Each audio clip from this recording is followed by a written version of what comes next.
Hello student, this is your biology lecture.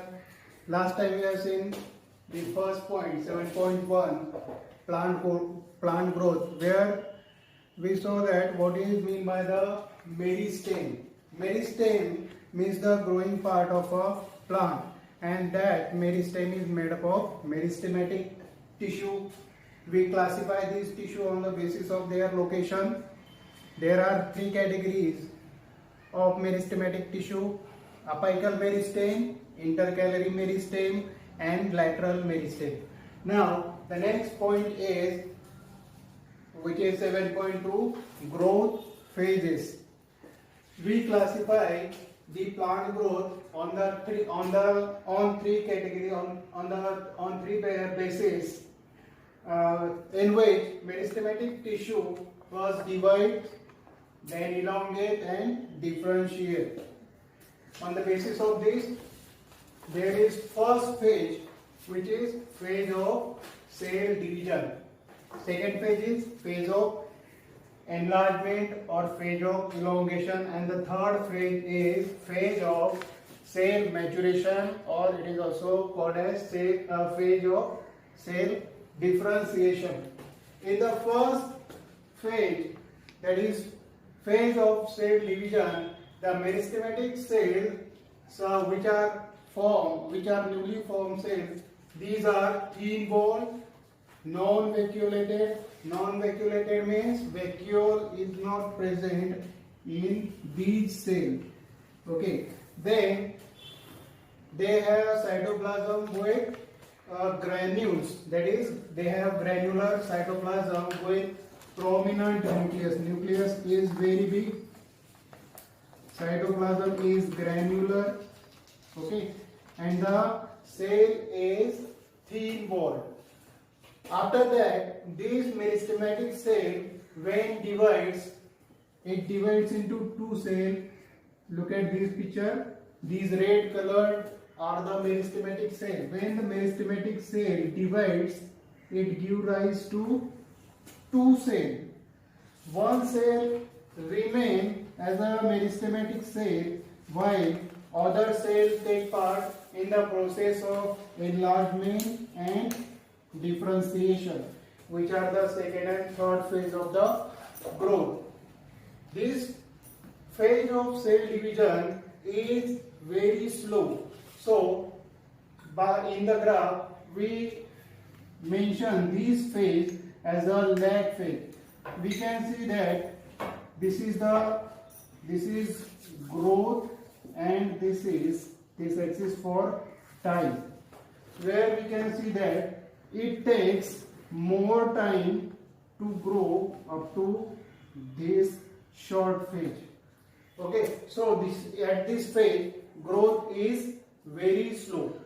Then after mitosis, it gives rise to second cell, which is a new cell that take part in the next process, that is phase of enlargement or phase of elongation.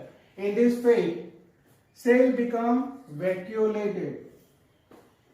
In the first phase, cell does not have the vacuole. These are non-vacuolated, whereas in second phase, these cells become vacuolated, means vacuoles are now present in these cells.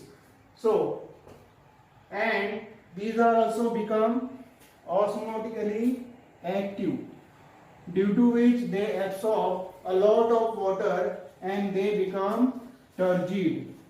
Due to turgidity, when they become larger, means when they swells, then they enlarge lengthwise as well as breadthwise. Means they, if suppose this is a cell, then after absorption of a lot of water, it become like this. Means they enlarge. Okay, due to the absorption of water. Then at the same time they synthesize new wall material and other material also. Why they need the extra wall material to increase their size. Okay, so at here they synthesize new wall material and other material for their enlargement. At the third phase, which is the phase of maturation, or it is also called as phase of differentiation, where these elongated cells differentiate, means they become specialized to perform specific function. In plant part, we know that in plant body there are some specific cells which are called as plant part.